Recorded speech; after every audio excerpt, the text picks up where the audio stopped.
नमस्कार प्रशिक्षुओं, मैं एस.के. मौर्य, सहायक प्राध्यापक, city group of colleges, Lucknow. DElEd पाठ्यक्रम का एक प्रश्न पत्र शांति शिक्षा एवं सतत विकास लेकर उपस्थित हुआ हूँ। आज पहला दिन है। आज हम सबसे पहले पाठ्यक्रम की चर्चा करेंगे। पाठ्यक्रम शब्द लैटिन भाषा के कैरिकुलम से बना हुआ है। कैरिकुलम का अर्थ होता है दौड़ का मैदान। यानी पाठ्यक्रम में हमको यह पता या यह सुनिश्चितता की जाती है कि आपको किस दायरे में और कहाँ तक उद्देश्यों की प्राप्ति करनी है। इसके अंतर्गत क्या कंटेंट होंगे, ये शामिल किए जाते हैं। यद्यपि शांति शिक्षा और सतत विकास में ये निर्धारित कंटेंट नहीं है, ये विश्वव्यापी अवधारणा है और यह आज के समय में नितांत आवश्यक है। इसे सीमाओं में नहीं बांधा जा सकता। फिर भी प्रयास है कि इन कंटेंट के द्वारा शांति की स्थापना की जा सकती है। शांति शिक्षा की अवधारणा देखें तो शांति शिक्षा मानव के सर्वांगीण विकास के लिए आधार देती है, आधार को प्रस्तुत करती है। समाज में व्याप्त जो भ्रष्टाचार है, अन्याय है, असमानता है, विवाद है और कलह को समाप्त कर देती है। शांति शिक्षा के 4 रूप हैं। शांति शिक्षा युद्ध के विरुद्ध शिक्षा है। शांति शिक्षा स्वतंत्रता या मुक्ति प्रदान करती है। शांति शिक्षा सीखने की प्रक्रिया है। शांति शिक्षा एक ऐसी जीवन शैली है जो शांतिपूर्ण अंतर्राष्ट्रीय समाज की स्थापना करती है। ये शांति शिक्षा की रूपरेखा है।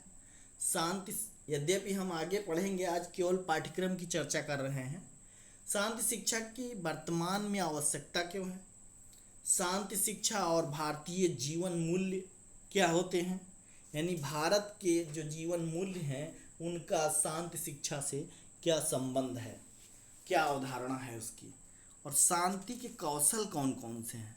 शांति के कौशल यानी कि शांति कौशल देखें तो शांति को बढ़ावा देने के लिए, शांति की स्थापना के लिए, शांति की पुनर्निर्माण के लिए, शांति समझौता के लिए, शांति वार्ता के लिए, विवाद में मध्यस्थता के लिए, ये सब जो कुशलताएं व्यक्ति में हों उन्हें हम शांति कौशल सामान्य तौर पर कहते हैं।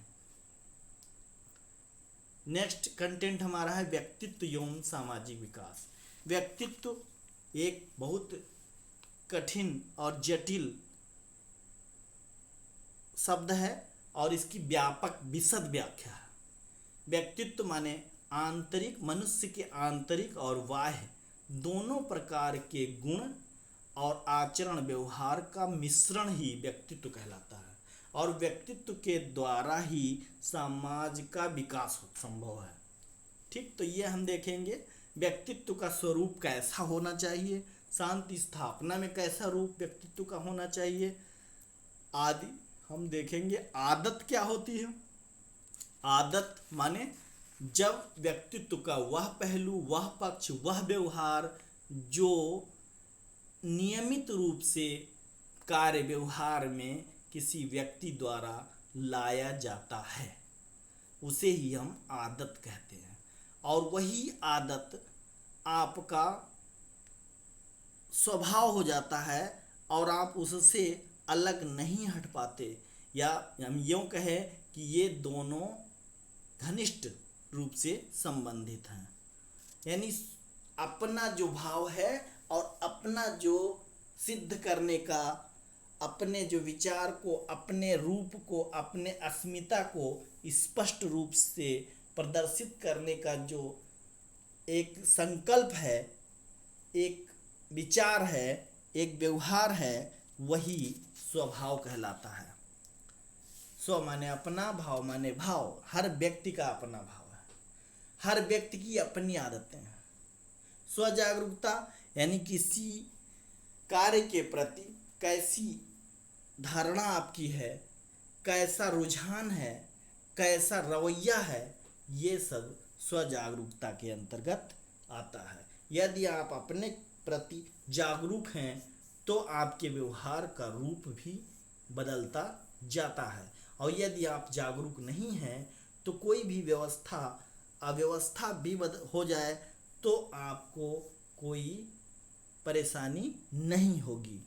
ये तो स्वजागरूकता यानी कि अपने प्रति सेल्फ अवेयरनेस इसको कहते हैं। फिर आगे देखेंगे व्यक्तित्व विकास में वातावरण क्या क्या क्या, क्या महत्व है। व्यक्ति के विकास के लिए या व्यक्तित्व विकास के लिए वातावरण का क्या महत्व है, उसका क्या प्रभाव पड़ता है व्यक्तित्व के विकास में। नेक्स्ट कंटेंट हम देखेंगे बिग फाइव। बिग फाइव माने 5 बड़े गुण जो व्यक्तित्व में होने चाहिए, आवश्यक है मान लीजिए। पहला होता है ओपननेस, चैतन्यता। तीसरा बहिर्मुखता, सहमतिजन्यता, स्नायु विकृति आदि। ये सब 5 बड़े गुण हैं और इन गुणों के द्वारा व्यक्तित्व का प्रस्तुतिकरण होता है समाज में। फिर क्या है सहपाठी संबंध। सहपाठी संबंध उसकी समझ और विकास, यानी सहपाठी साथ में बालक जो पढ़ते हैं उनका संबंध कैसा होना चाहिए, कैसे बनाया जाना चाहिए संबंध, उसकी समझ कैसे विकसित हो, उसका विकास कैसे हो। बालकों के विकास में उसके साथियों की क्या भूमिका है इसे जानना है।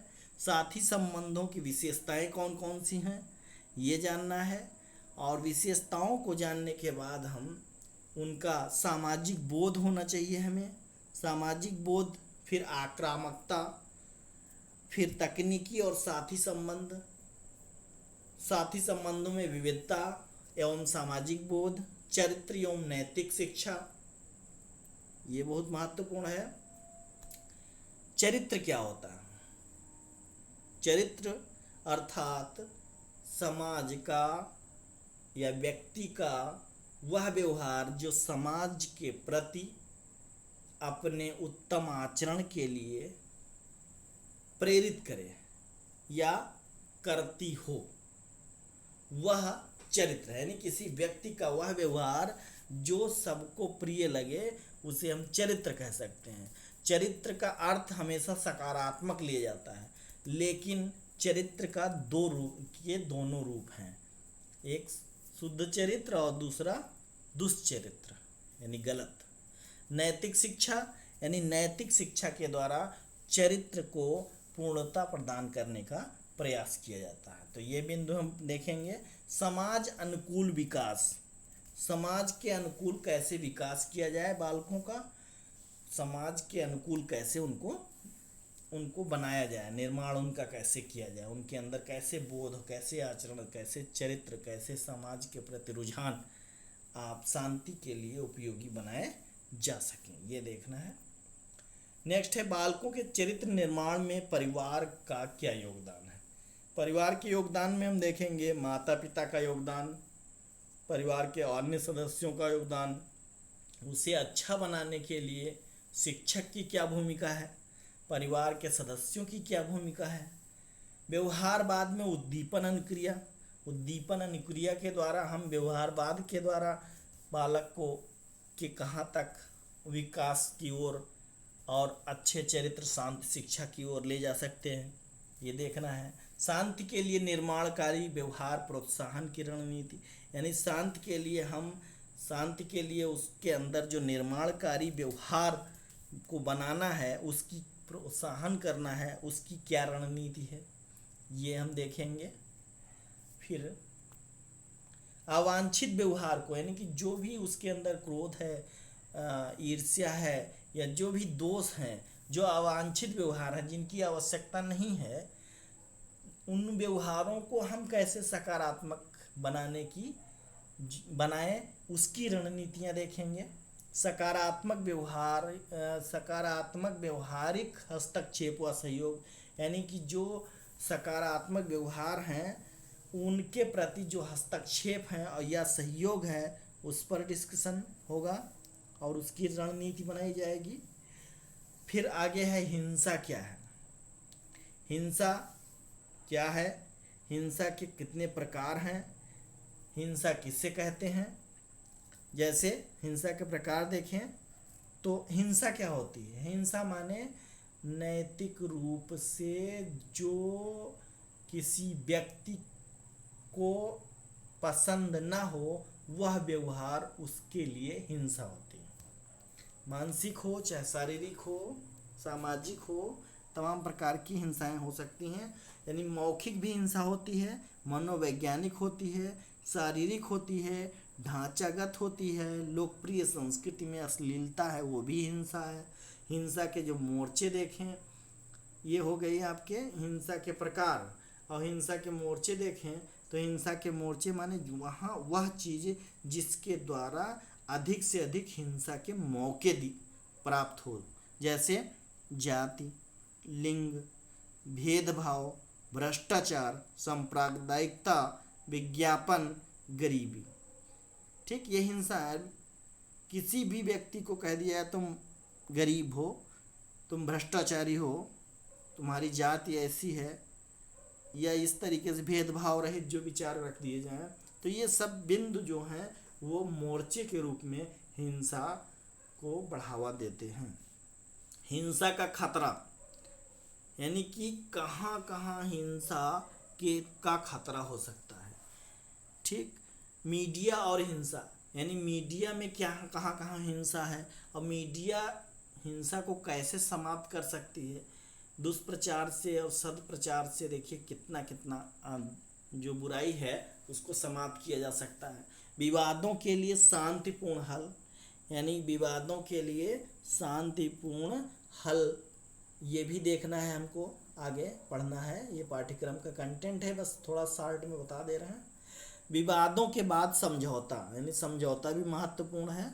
और समझौता जब हो जाता है तो विवादों का अंत हो जाता है। विवाद का अंत, और विवाद का अंत कब विवाद होता कब है, जब अशांति होती है। अशांति कब होती है, जब आचरण की शुद्धता, व्यवहार की शुद्धता, सामाजिक व्यवहार, नीतियाँ, मूल्य अपने स्थान से डिग जाते हैं, तभी होता है। आगे है कंटेंट, भारत में शांति संबंधित दर्शन, यानी भारत में जो शांति है उससे संबंधित चिंतन, दर्शन, दार्शनिक विचार, इसमें गांधी जी का महत्वपूर्ण दर्शन है और शांति को हम देखेंगे। फिर क्या है इसमें, तनाव प्रबंधन, इसमें हम बौद्ध धर्म में चले आएंगे, अष्टांग योग या और बाकी बौद्ध धर्म है, जैन धर्म है इसमें, और जो सनातन धर्म है उसमें सारी व्यवस्थाएं बताई गई हैं कि तनाव को कैसे समाप्त किया जाए। वैज्ञानिक शैली भी अपनाई जाएगी और उसको भी हम अध्ययन में प्रयोग करेंगे। जैसे आंतरिक शांति, तनाव अर्थात जैसा मेरा आंतर मन कह रहा है वैसा मैं नहीं कर पा रहा हूँ, इसलिए मुझे क्या है, अशांति है, आंतरिक शांति नहीं प्राप्त हो रही है, इसलिए क्या हो जा रहा है, तनाव हो रहा है, स्ट्रेस हो रहा है। ठीक, तो स्ट्रेस मैनेजमेंट हमें सीखना है, तो इसके लिए हमें अष्टांग योग करना चाहिए। यम, नियम, आसन, प्राणायाम, प्रत्याहार, धारणा, ध्यान, समाधि, इसका बढ़िया वीडियो मैं बनाकर प्रस्तुत करूँगा, आप लोग देखेंगे, बिल्कुल आपको बहुत अच्छे से समझ भी आएगा, ये सब देखेंगे। आगे फिर आंतरिक शांति, आंतरिक शांति यानी इंटरनल पीस क्या होती है, इंटरनल पीस है क्या। फिर अष्टांग योग, अभी तो बता ही दिया मैंने। अष्टांग योग माने 8 प्रकार के जो विचार हैं, जो क्रियाएं हैं, जो आसन हैं, जो नियम हैं, नीति हैं, जो श्वसन है, जो इंद्रियों का कंट्रोल है, जो कंसंट्रेशन है, ये सब जो आहार व्यवहार प्रत्याहार है, ये सब कुछ शामिल करके हमने क्या किया, अष्टांग योग बन गया। 8 अंगों का। यम इसमें होता है नियम, आसन, प्राणायाम, प्रत्याहार, धारणा, ध्यान और समाधि। समाधि अंतिम स्थिति। 3 इसमें इंटरनल होते हैं और बाकी 5 जो होते हैं एक्सटर्नल होते हैं। शांति मूल्य, आंतरिक शांति में मानवाधिकार और लोकतंत्र, अच्छा आगे है इसको, हाँ शांति मूल्य। अब मानवाधिकार, मानव का क्या क्या अधिकार है। धार्मिक सहिष्णुता एवं राष्ट्रीय एकता, यानी धार्मिक रूप से सभी धर्म के प्रति सहिष्णु होना चाहिए, और राष्ट्रीय एकता यानी पूरे राष्ट्र के व्यक्तियों को एक विचार से राष्ट्र के लिए सोच चिंतन करना चाहिए, उसका विकास करना चाहिए। वैश्वीकरण और शांति, यानी विश्व में शांति की क्या आवश्यकता है, क्या भूमिका है, और विश्व में शांति कैसे कायम की जाए, वैश्विक शांति कैसे लाई जाए। और सतत विकास, यानी शांति एक दिन का काम नहीं है, शांति का निरंतर प्रयास, अभ्यास और उसके लिए निरंतर लगे रहना पड़ता है, तब जाकर शांति स्थापित हो सकती है। कोई व्यक्ति कितना भी आक्रामक क्यों न हो, हम उसको शांति के मार्ग पर लाने के लिए सतत प्रयास करते रहेंगे, प्रयत्न करते रहेंगे, प्रयत्नशील रहेंगे, तब जाकर उसके विचार, व्यवहार और कार्य में, भाव में अंतर आएगा और वह शांति की तरफ उसका रुझान बनेगा, और एक दिन वह शांति की अभिवृत्ति के साथ साथ शांति कौशल को धारण कर सकेगा। फिर है सतत विकास का क्या अर्थ है, यानी जो शांति के संदर्भ में सतत यानी कंटिन्यू जो डेवलपमेंट करना है, उसका क्या अर्थ है। सतत विकास की आवश्यकता क्यों है, बताया मैंने अभी। पर्यावरण व सतत विकास, पर्यावरण जो सतत विकास है और शांति है, उसका जो माहौल है, उसका पर्यावरण है, उसका कैसे निर्माण किया जाए। यानी पी जिसबर्ट महोदय हैं एक, इन्होंने कहा कि जो किसी एक वस्तु को चारों ओर से घेरे हुए है तथा उस पर प्रत्यक्ष प्रभाव डालता है, वही पर्यावरण है। और लैगफील्ड महोदय, वेल्ड महोदय, बोरिंग महोदय ने व्यक्ति में कहा कि जो कुछ उत्तेजनाएं अपने गर्भधारण के समय से मृत्यु पर्यंत प्राप्त करता है, उन सबका कुल योग व्यक्ति का पर्यावरण है। यानी व्यक्ति का पर्यावरण जो है, वह पर्यावरण जब शांति की ओर होगा, शांति की अभिवृत्ति में होगा, तभी हम शांति का सतत विकास कर सकेंगे, और शांति का विकास करेंगे तो समग्र विकास स्वयं संभव हो सकेगा। क्रोपले और दुबे ने कहा है कि इसकी शांति की या उसकी सतत विकास की उसके कई आयाम हैं, जैसे सतत शिक्षा समग्र शिक्षा है, यह समन्वित शिक्षा है, यह लचीली शिक्षा है, यह लोकतांत्रिक शिक्षा है, यह स्व की पूर्ति करने वाली शिक्षा है, अपने आप की पूर्ति। यानी शांति यदि आ गया तो सब कुछ आपको आने लगता है क्रमशः। पहले इस पीस की ज़रूरत होती है, अब पीस हो जाता है तो सब कुछ प्राप्त हो जाता है। वी घोष ने कहा कि सतत शिक्षा की व्यक्ति एक व्यापक आशय का परिचायक है। इसका अर्थ है शैक्षणिक अनुभवों को प्रौढ़ प्रतिभागियों की आवश्यकताओं और उसकी रुचियों के अनुसार प्रदान करना। ठीक, यानी कहने का मतलब हो गया, घोष महोदय ने कहा कि सतत शिक्षा की व्यक्ति एक व्यापक आशय है और उस आशय का परिचय दे रहा है, जिसका मतलब होता है कि जो शिक्षा के अनुभव हैं, प्रौढ़ प्रतिभागियों यानी कि जो भी अनुभव हैं, अनुभव से जो प्रौढ़ हो रहा है, पुष्ट हो रहा है, उन प्रतिभागियों की आवश्यकताओं और रुचियों के अनुसार उसे आगे बढ़ने का अवसर प्रदान करता है, वही है सतत विकास। इस तरीके से ये कंटेंट, इतना ही कंटेंट है डीएलएड 4th सेमेस्टर, और ये 25 नंबर में आएगा और ये सबके लिए अनिवार्य होता है। खैर डीएलएड में सारे विषय अनिवार्य ही हैं और इसमें कोई कंटेंट बंधा हुआ नहीं है कि जो सिलेबस आपको दिया गया है उतने से ही आएगा। आप एसएसटी के सब्जेक्ट, एसएसटी है, पर्यावरण है और पीस एजुकेशन यह ही है आपका। और जो एजुकेशन में जितना कुछ पढ़ाया गया है उसमें से भी कहीं से भी इसमें आ सकता है। और जीएस भी 1-2 प्रश्न शामिल होगा इसमें, ये ध्यान रखिएगा। धन्यवाद।